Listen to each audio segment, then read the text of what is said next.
Hey y'all, I'm gonna talk to you real fast before I get in the house. Give you guys an update before I get in.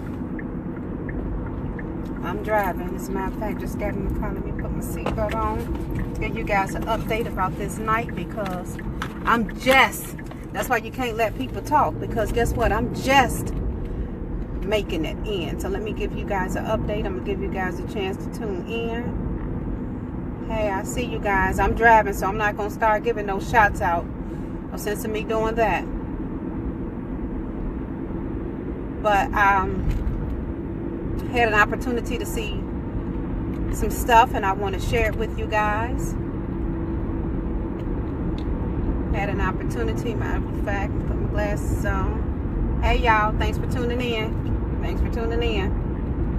Again, I'm not going to read any comments because I got my eyes on the road. Matter of fact, I'm going to go ahead and put 4 eyes on the road so I can really see. Thanks for tuning in, y'all. Thanks for tuning in. So let me give you guys a update real fast as far as went out there. Justice for Kenneka. You know, for those of you all that still got it on your heart to go out there and seek justice for Kenneka, I will highly encourage you to just go out there. They're out there at 6:30, and your voice could definitely be heard. This is a good opportunity for you to go have your voice heard. So they're out there. I also I stopped by the church this evening because on my way to Joliet, I'm moved by the Holy Spirit. So I decided, you know what, I'm gonna run in here to this church service. And so I went and got me some word, because every now and again you just got to go get you some word. Again, y'all, I am not religious, but I'm very spiritual. So that's just my story, and I'll talk about that another time. But then I also see that, when I tell you it was a powerful group out there for baby Semaj that was in Joliet, they was out there in great numbers as well. So again, we got 2 powerful protests going on at the same darn time. 2 powerful protests. So I would encourage all of the naysayers, all of the people that got anything to say, to get out and let your voice be heard. Get out there and do what you can do to find justice for baby Semaj, to find justice for Kenneka. And then I'm going to tell you something. This is what I would like to see more than anything. For us to come together around the Chicagoland. For you guys to build organizations around your own communities and start getting justice for those people who don't have a voice and whose cases have been just swept under the rug like business as usual. We can do some amazing things when we come together. And do some amazing things. Again, I've not watched all of the videos. I know it's 36 hours of videos, of footage. I've not had a chance to watch that. And again, my whole thing is that if we come together in prayer, if we come together and just say, you know what, enough is enough. We know we're demanding through prayer that the killers and that just be, they come forward, Forget the videos, because right now I'm really kind of confused. I don't know what's authentic versus what's been tampered with. I don't know. Now I know maybe some of you guys can say, well, check the source. If you get it from here, I'm not that Facebook FBI, so I done got kind of lost. And so what I'm doing is I'm just praying, and I'm gonna go out there on the battlefield and try and let my voice be heard. Drop some information to a few people as we've done and say, hey, have you heard what happened?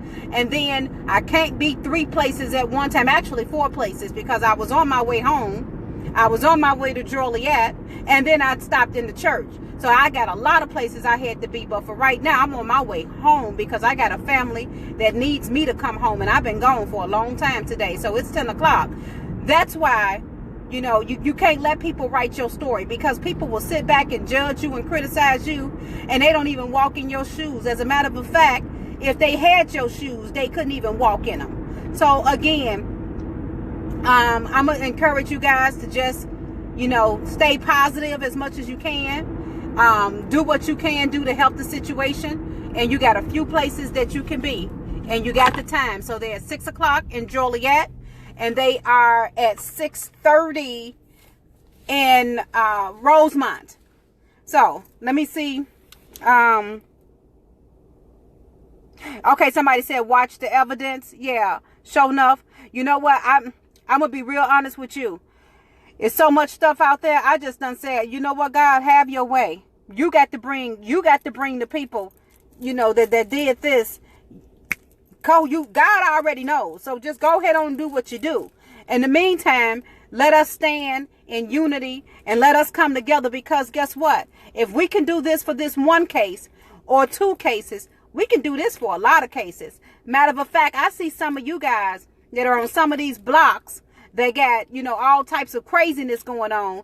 Can you imagine what happened if you took over your block and you told that enemy, y'all not going to keep on doing this nonsense on this block. I'm not getting ready to keep on letting y'all do all this killing. Y'all snatch them kids on up and tell them, you know what, y'all ain't no longer got the authority. I'm not scared of you. I'm matter of fact, I'm going to take dominion over you.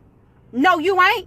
And can you imagine what happened if you tell Ray, put them drugs down from over here, nigga? You ain't the chief no more. It's a new chief in town. And y'all stand and y'all ain't scared.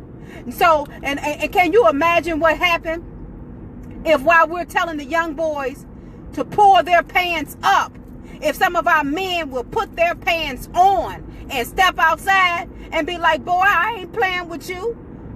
You new to these guns. We old to them. Y'all don't want no war with us. We old school gangsters around here. We gangsters, disciple, vice lords all at the same time. Can you imagine what would happen? Can you imagine what would happen if those mothers of those young girls, rather than trying to tell your daughters or tell these young girls, girl, you better stop having, you know, sex, or girl, you can't be out here, you know, doing this or doing that. Can you imagine if women took the street and showed those women, those young girls, and taught them what it was like to be a virtuous woman? And we didn't just talk the talk, but we actually walked the walk? Man, come on here. That's what time it is. Can you imagine what would happen if pastors like that guy that we ran into over on the south side, if pastors will come outside the church and say, we ain't even having church inside the church today. We're going to have church in the middle of the street. Shut the street down. Come on up out this church. Matter of fact, we going in some of the worst neighborhoods and we're going to have church on their block. We're going to disrupt everything. Can you imagine what would happen if evangelists would go out and say, you know what, I'm getting ready to lay hand on every crackhead come across me. You're going to get prayer today. We're going to pray for you anyway. So anyway, you guys, I know I'm just coming out of church, so forgive me from preaching. I hope I updated you guys. But it's official. I'm getting ready to get out of here. And y'all go ahead, have your